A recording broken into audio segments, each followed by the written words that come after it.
일단은 우리 이모 지금 결혼 가정생활을 하고 있어요. 네. 응? 근데 이 가정이 솔직히 말해서 조금 편하지는 않다 그러는데, 음, 네? 부부 사이 괜찮습니까?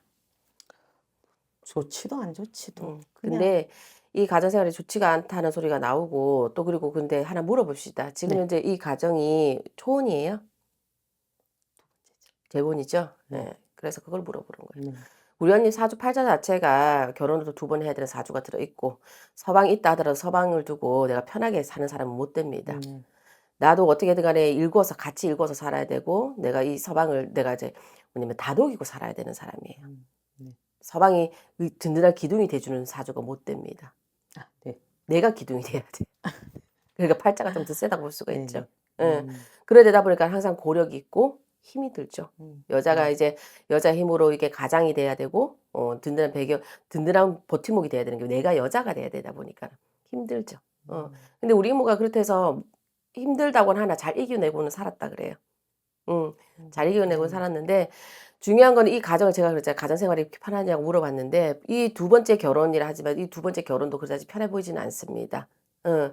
그리고 신랑으로서의 역할이라든지 이런 게 전혀 이제 네. 안 되고 계시는 분이에요. 네. 사람은 좋습니다. 사람은 좋으나 그 가장으로서의 역할, 남편으로서의 음, 역할, 이게 안 되고 있다는 소리가 나오거든요. 네. 그리고 지금 이모 장사예요? 뭐예요? 아니요, 저 응. 그냥 가정주부로만. 가정주부로 있어요. 네. 일단은 우리 이모가 올해는 딕이 뭐냐면 내가 활동을 해야 되는 시기, 움직여야 되는 시기, 이런 시기로 들어오거든요. 네네. 이런 식으로 들어오는데, 우리 이모도 좀 가물이 많아. 네. 가물이 많다는 거, 우리 같은 이런 기운들, 신의 기운, 네. 조상의 기운, 이런 게 되게 많아요. 집안 자체적으로도 불의가 있고요. 네. 모셨던 사람이 분명히 있어 보입니다. 그러다 보니까 이런 가물로 인해서 내 팔자도 그다지 좋은 팔자가 아닌데다가 이런 집안의 이런 기운으로 인해서, 그렇다해서 이걸 지금 현재 이 우리 당대에서 이걸 닦아주고 있는 게 아니란 말이에요. 네. 모른 척하고 있고, 그랬었다라는 것밖에 없지 이걸 섬기고 있는 게 아니란 말이에요. 무당이 있다거나 아니면 무당이 아니지만은 뭐 부모가 되든 누구가 되든 간에 이런 부분들을 좀 잘 닦아주고 대우도 해주고 이런 게 아니다 보니까 집안이 풍파라든지 우환이 자꾸 네네. 많죠. 굽이굽이 지나와야 돼. 그러니까 우리 언니도 내가 이런 가문을 타고 있다 보니까는 나아지는 구색이 별로 없는 거예요. 항상 매 해년마다 넘기고 지나가야 되고 이겨내고 지나가야 된다. 응? 네. 그리고 한때는 근데 이거 누가 모시다가 없앴어요? 누가요? 이거 신당을 모시다가 없앴어요? 아, 저희 외할머니가 응, 하신 걸로 알고 있어요. 어, 그 이후로는 응, 저 엄마랑 배다른 응, 형제분 응, 이모님이 응. 모시고 있는 걸로 알고 모시고 있는 걸로. 있습니다. 그래. 근데 이제 신의 벌전이 많다 그래요. 네네. 이제 신의 벌전은 이제 모시다가 없앴고, 태송을 제대로 하지를 못했고, 뭐 이런 네네. 부분들 얘기해요. 그래서 우리 언니한테도 이런 기운들이 너무 많이 와 있어. 네. 그래서, 솔직히 저는 무당이 되라고 얘기는 안 하고 싶어요. 네네. 예. 그리고 됐으려고 하면 내가 32살? 32살, 34살 요 시기 때 언니가 음, 차라리 무당이 됐으면 네. 됐었을까. 너무 그때 그 고통을 다 이겨내고 오신 것 같아. 그때, 응, 그치. 응. 그때 엄청 힘들으셨을 거예요. 30대 초반 중반 이렇게 넘어오는 시기가. 아, 응. 그쵸. 예. 시대가의 갈등이 좀 응. 많았죠. 그러면서 이제 굉장히 힘들고 인간 사이의 갈등도 그렇고 금전적인 부분도 네네. 그렇고, 많이 예, 치우셨죠. 많이 쳤을 음, 겁니다. 그래서 일단 신의 매를 많이 맞고 네네. 왔기 때문에 지금 음, 이제 와서 그걸 모시라는 소리는 안 나오고 이런 부분들을 조금 해결은 하셔야 되지 않을까. 왜? 이제는 내 몸이 지치는 시기로 들어와 있거든요. 음, 그전에는 현실적인 것 때문에 내가 너무 힘들고 그걸 견뎌왔다면은 재작년부터 음, 재작년부터 내 몸을 치고 들어와요. 몸이 힘들어지기 시작한다. 네네. 예, 이유 없는 병이라든지 네. 이유 없는 음, 아픔이라든지 네. 몸이 너무 젖어들고 무거워지기 시작해요. 그렇죠. 움직이기도 귀찮고, 네, 하는 것도 네, 귀찮고. 네. 네. 그러다 보니까는 현실은 내가 움직여야 되고 음, 현실은 내가 벌어야 되는 거 맞는데도 불구하고 그게 안 된다. 네네네. 예. 그래서 이런 기운들을 언니가 조금 이제 걷어내면서 살아야 되지 않을까 싶은 생각이 들고요. 그리고 하나 물어봅시다. 아들 있어요? 네네. 예? 네. 이 아들 때문에 걱정 없어요? 걱정이죠. 음. 아들이 보면은 착해요. 네. 착합니다. 착하고 눈물도 많고. 네. 착한데, 이거를 어떻게 표현해야 되나? 열정? 열이? 음, 이런 게 많이 떨어져요. 네. 예. 음, 그리고, 일단은 이제 자기 중심 잡는 게 조금 많이 힘들어요, 얘가. 네네.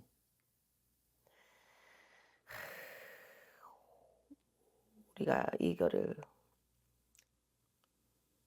많이 열이죠. 남자의 예, 기본은 좀 근성도 있고 좀 이렇게 예, 다무시고 해야 되는데 네. 열어서 굉장히 여자 직성을 가지고 있어요, 네네 언니. 맞아요. 누가 잘못 보면 우리가 왜, 그렇죠. 예, 예예예. 그 정도로, 여자 성향이 좀 예, 음, 예. 그래서 이게, 왜냐면은 우리가 성적 취향이라든지, 음, 이제 왜 이런 이성과의 교제라든지 이런 것보다는 동성과의 교제라든지 이런 게 될 수도 있는. 근데 물론 그렇지는 않습니다. 우리 네네네. 아들 지금 현재 그렇다는 건 음, 아니에요. 잘못 보면 그렇다는 거예요. 네, 그 정도로 우리 아이가 조금 뭐라 해야 되나, 네, 자기가 가지고 있는 기질 자체가 여성적인 기질을 너무 많이 들고 네, 있다. 그래서 얘는 감정적으로 음, 좀 안정이 돼야 되는 아이인데 감정적으로 안정이 되어 있지 못하다. 그래서 마음의 음, 중심을 잡지를 못하는 경우가 많다. 네, 그리고 그렇다 보니까 아들에 대한 근심이라든지 아들에 대한 음, 걱정 이런 게 조금 많이 들어와요. 네. 그리고 혹시 집을 이사를 생각하고 있으신 게 있어요? 아니요, 뭐 음, 저희 형편에 뭐 음, 이사는 꿈을 꾸고는 있지만 음, 현실적으로는 안 맞는 음. 거니까. 근데 모르겠어요. 이제 이동이라든지 네, 집에 대한 이동이라든지 이런 게 올해는 조금 있을 가능성이 많습니다. 음, 뭐 집을 사서 간다기보다는 이사를 해야 되는 그런 상황이라든지 네네, 금전적으로 보시게 되면은 5년 전부터 5년 음, 전부터 금전적이 조금 자꾸 무너지고 있거든요. 응? 네네. 금전이 많이 힘들어지는 시기. 그래서 음. 작년에 들어오면서부터 작년부터 금전이 더 무너져 있어요. 응, 그러니까요. 돈이 응, 있으면 꼭 그 빼가는 놈이 있더라고요. 예. 그래서 돈이 작년부터 금전적인 부분들이 많이 무너졌다. 네. 많이 힘들어졌다.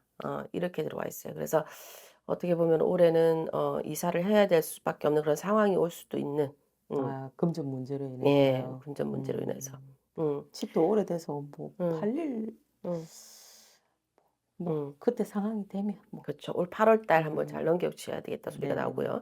그리고 이게 혹시 네. 형제들과 관계가 괜찮으세요? 어, 지금 음, 오빠 음, 큰 오빠라고 해야 되겠죠. 음, 중간 오빠는 한 20 몇 년 전에 음, 가셨고 음, 큰 오빠랑 친정 엄마랑 같이 음, 살고 음, 계시는데 거의 작년 한 7월 음. 달에 연을 끊었죠. 그죠. 이 형제들과의 관계에 있어서 우리 언니가 네네. 조금 아픔, 힘듦이 되게 많아요. 네네. 예. 그리고 형제들과의 티격, 내 동기, 형제 일심들과 네네네. 이 티격이 되게 많이 들어와 있어요. 그리고 그 남자 형제가 있다 그러면 남자 형제가 마음을 잡지를 못하고 정신을 좀 차리지 못하는. 응? 일신의 병이 있다 예, 보니까 예, 자기 중심적이다 예, 보니까 예, 이제 그걸 제가 이제 오랫동안 맞춰주고 응, 왔는데 저도 이제 작년에 응, 복합적으로 이제 응, 상황들이 들이닥치다 보니까 응, 선생님 말씀처럼 응, 돈도 응, 막 나가고 큰 응, 돈도 나가야 되고 응. 도와주는 사람은 없고 그쵸. 그러니까 내 손에서 네. 남편이랑 이렇게 의논을 해서 응, 큰애를 이제 응, 외국으로 응, 취업차 보내는 응, 해가 돼가지고 응, 작년에 거의 끌어모으다시피 만들어서 이제 응, 보내놓고 있는 응, 상황이거든요. 근데 그 상황에서 이제 저는 딸 하나다 보니까 응, 막내고 그러다 보니까 너무 저한테 응, 모든 금전에 이제 친정에서 일어나는 일 응, 모든 거를 응. 저한테 의지를 많이 하셔. 어지를 많이 하다 보니까 저도 사는 게 응, 힘들고 또 그쵸. 외벌이로 남편이 응, 일하다 보니까 응, 저도 어디 나가서 일을 하고 싶은데 저도 좀 당이 있고 응. 지병이 있다 보니까 작년 같은 경우에는 왜 연을 끊었냐 하면 너무 본인들 위주로. 위주로만 내한테 얘기를 하고 내 응, 상황은 응, 이해를 갖다가 해주시는 거는 있겠지만 응, 그걸 이제 사람이 부모 자식 간에도 표현을 해야 되잖아요. 아, 나 너 사랑한다. 뭐 응. 싫어하면 싫어한다.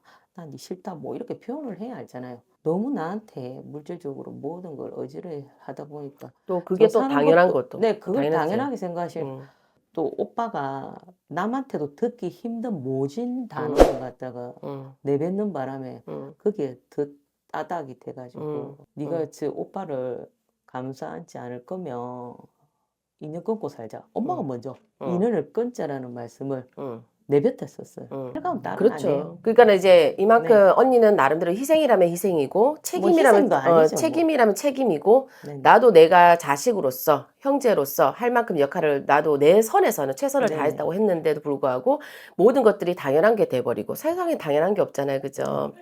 근데 그렇게 돼버리다 보니까는 언니 입장에서는 솔직히 내가 이렇게 이때까지 해왔던 것들이 모든 게 뭐래도 자괴감도 들고 입장은 이해는 합니다. 그리고 네. 어머니도 어떻게 보면은 모진 말을 하면서도 언니를 살게끔 만드는 말이 됐을 수도 있어요. 네네. 차라리 너무 힘들어했고 이 자식도 자식이고 아들도 자식이고 네네. 못난 자식이도 네. 자식이잖아요. 네. 그러다 보니까는 차라리 이렇게 되면은 두 사람 다 죽게 생겼으니 네. 그러니까 뭐 내가 끌어안고 갈 테니까 너는 이제 손 떼라 이 네, 말이 됐을 수도 있고 그 생각도 했습니다. 네네 예, 예. 그리고 어머니 앞에서 어머니한테는 아픈 자식이게 네네. 되고 손가락 아픈 자식이잖아요, 네네. 그죠? 그러다 보니까는 어머니가 제일 고생인 건 어머니죠, 솔직히. 그쵸. 그걸 다 보고 그 살아야 되니까. 성격을 나한테도 하지만 우리 어머니한테 안 할 수도 그쵸. 안 하지도 않잖아요. 우리 어머니한테 하잖아요. 네네. 그러니까 그거를 신랑 때문에도 그 고생을 하고 살았는데 자식한테까지 그렇게 하고 그리고 아까운 자식은 먼저 보내버리고 네네. 참 그 자식이 살아있다면 우리 엄마가 이만큼 고생 안 했을 수도 있습니다. 그쵸. 그러니까 그러다 보니까 우리 어머니 인생 자체가 너무나도 파란만장한 불쌍하시죠. 거죠. 네. 네. 근데 오히려 언니 입장에서 보게 되면은 언니가 마음의 상처를 받았을지언정 그렇게 함으로 해서 언니도 지금 솔직히 말해서 편한 것도 사실이잖아요. 오히려 안 보니까. 편하다기보다는요. 항상 그냥 무거운 짐을 짐은 있지만 네네. 짐은 있지만 이때까지 편하다고 표현해서 그렇긴 하지만 뭔가가 내가 이제 여기서 손을 떼고 나니 헛헛한 감도 있지만은 네, 반은 내려놓으니까 그렇지. 시원한 것도 그렇죠. 있지만 또 한편으로는 무거운 그렇죠. 마음이 있죠. 그렇기 때문에 이거는 둘 다 가져갈 수는 없어요. 네. 내가 아무리 잘한다 그래도 오빠는 똑같을 거고. 네. 그러니까 엄마 말이 맞는 거예요. 받아주지 못할 것 같으면 손 떼야 되는 게 맞는 거예요. 양자택일을 했는데 저는 이쪽으로 양자택일을 하신 건 잘했다고 생각해요. 달라지지 않을 우리 오빠. 달라지지 않을 엄마. 그러니 나라도 살아야 되고 나도 내 새끼가 있으니 나라도 살아야 되고. 그게 맞다고 생각이 듭니다. 그리고 집안 자체적으로 유전병이 다 보니까. 네. 예, 유전병이고 이 다리라든지요. 이런 근육이라든지 이런 쪽으로 오는 유전병이라고 소리가 나와요. 그러니 어떡하겠습니까? 지금 그러다 보니까 이제 형제들 간에 동기 일심과 뭔가가 마음이 맞지가 않고 부딪힘에 있어서 내 상처라든지 아픔 이런 것이 티격이 많다. 이런 소리가 나와요. 그래서 내 근심거리는 나도 힘든데 나도 내 인생의 자체가 꾸려나가는 게 힘든데 내 근심거리는 친정이다. 친정 형제다. 예, 그렇게 소리가 나와요. 그래서 내가 형제가 사이가 괜찮냐고 물어본 겁니다. 그래서 일단은 이런 기운들이 있어서 뭔가를 한다 하더라도 뭐 솔직히 말해서 돈이 앞서는 거니까 못 하신다 하더라도 이런 기운들이 있으니까 절에라도 다니시면서 내 마음 수양이라든지 마음을 좀 많이 닦으셨으면 좋겠어요. 그리고 아들은 걱정이라도 근심거리가 있기는 하지만 솔직히 말해서 재작년까지 우리 아들내미 마음 중심 못 잡았을 겁니다. 뭐를 하더라도 잘 안 되고 금방금방 이렇게 포기가 되고 이랬을 거예요.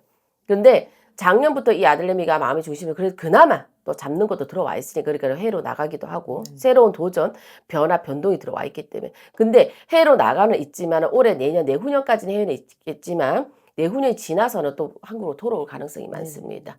길게 거기서 생활을 하거나 거기에 그렇지는 않습니다. 거기에 둥지를 트지는 않을 거고요. 한 2년 정도 있다가 다시 한국으로 돌아올 것 같습니다. 그러니까 그럼 딸아이는 좀 어떨까요? 딸아이는 그래도 딸아이는 자기 단돌이는 해요. 단돌이 하는데 내가 겪었던 부분들을 우리 딸아이도 많이 겪고 있어요, 엄마. 그렇죠. 그러니까 내 친정엄마와의 틱틱거리는 걸 네. 딸아이랑 그걸 겪고 네네. 있다 보니까 본인이 겪었던 걸 우리 딸아이도 똑같이 겪고 있습니다. 네. 똑같은 노선이에요. 그래도 지 단돌이는 하는데 지 단돌이는 네. 해요. 지 단돌이 하는데 얘도 어떻게 보면은 부모에 대한 원망이라 그럴까? 짜증이라 그럴까? 그 짜증은 이제 저한테 다 푸는 네네네. 거니까. 네. 그런 게 있어요, 얘가. 그리고 근데 얘는 자존심이 굉장히 강해요. 네. 그래서 이 자존심 때문에 자기가 상처를 많이 받아요. 그래서 이런 자존심에 대한 부분들 좀 얘가 빨리 조금 터득하고 배웠으면 좋겠는데 왜 우리가 세다 그러죠? 네. 성격이 강하다. 네네네. 얘가 말도 세고. 네, 얘가 그랬습니다. 네네. 말이 이제 딱 상처받게 네네. 이렇게. 그래서 지 생각이 너무 또 강해요. 얘는 고집스럽다 그러기도 네네. 하죠. 그죠? 오빠랑 이게 성격이 바뀌면 네네. 좋겠는데 그게 안 전혀 되니까. 아니에요. 그러니까 연희 딸처럼 엄마랑 막 뭐 이게 살갑고 그렇지를 않아요. 그게 안 돼요. 네네네. 오히려 아들과 그게 되지 네, 딸과는 딸하고는 안 안 될 될 것 겁니다. 같아. 그러니까 너무 세고 너무 강하고 그러니까는 남자 형체와 여자 형체가 너무 바뀌다 보니까 그러니까 둘이 딱 예, 바뀌었으면 예, 좋겠는데 예. 그게 안 제 될 마음대로 거예요. 되는 건 예, 그게 아니니까. 안 될 거예요. 그래서 우리 딸아이 같은 경우 그래도 지 단돌이는 할 거니까. 근데 얘는 시집을 절대 일찍 보내지 마세요. 38 전에는 시집을 보내게 되면 우리 이모와 똑같이 노선을 그런 노선을 네네네 가는단 그럴 말이죠. 겁니다. 근데 늦으면 늦을수록 좋은 네, 거죠. 근데 일찍 가려고 할 거예요. 음. 근데 될 수 있으면 할 수 있는 한 네네. 최대한 네네. 늦추는 게 늦게. 좋습니다. 예. 네네. 최소 못해도 36 이후로 가야지 36 이전에 가게 되면 얘 같은 경우에는 제일 좋은 건 38이고요. 네. 정말 안 될 경우에 36 이후로 가야지 그래도 액땜을 하고 지나갈 수가 있지. 한 그렇죠? 30대 중반은 괜찮다. 네네. 그러니까 네네. 36 이전에 시집을 가게 되면은 갔다가 돌아올 확률이 굉장히 많습니다. 그럼 저희 대주 지금 음. 몸이 좀 외관상 안 좋은데 예. 좀 앞으로 어, 이제 50 초반인데 네. 아직 애기 이제 고등학교 올라갔는데 아직 뒷바라지 하려면 대학까지 치면 거의 7, 8년은 그래도 한 10년은 아직 버텨줘야 되는데 말을 하자면 이제 골골하다 보니까 많이 걱정이 되네요. 뭐 아들내미는 또 해외를 보내놔서 걱정되는 건 어쩔 수 없는 거고 근데 우리 대주님 같은 경우는 골골해도 하시긴 하셔요. 하시긴 하는데 그게 네. 이제 제가 볼 때 근데 짠하죠. 네. 네. 근데 이제 그 뭐야 이분도 이제 살아온 과정을 보면 참 불쌍하신 분이에요. 불쌍하죠. 예, 네. 불쌍한 분. 네. 고아 아닌 처녀 고아 같이 이렇게 살았죠. 살았던 사람이라 그래요. 그러다 보니까는 가족에 대한 애착은 강하시고 사람은 좋은데 어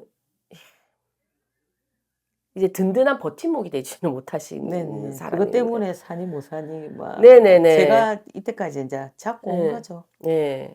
근데 건강적으로 봤을 때는 아직까지는 버텨는 주실 거예요. 버텨는 주시는데 내년이 조금 더 무섭습니다. 올해는 그냥 이렇게 그냥 고만고만하게 가지만 고만고만 갈 가는데. 건데 내년에는 수가 조금 많이 높다 그래요. 수가 높다는 거는 운수가 조금 불길하다는 뜻이죠. 네네. 그래서 내년에는 혹여나 대병원, 소병원 갈 일이 있지 않을까 싶은 생각이 들어요. 근데 올해는 그냥 고만고만하고 지나가실 것 같아요. 내년엔 좀 조심해야 내년을 되는데. 많이 조심을 하셔야 될 것 같습니다. 네. 알겠습니다.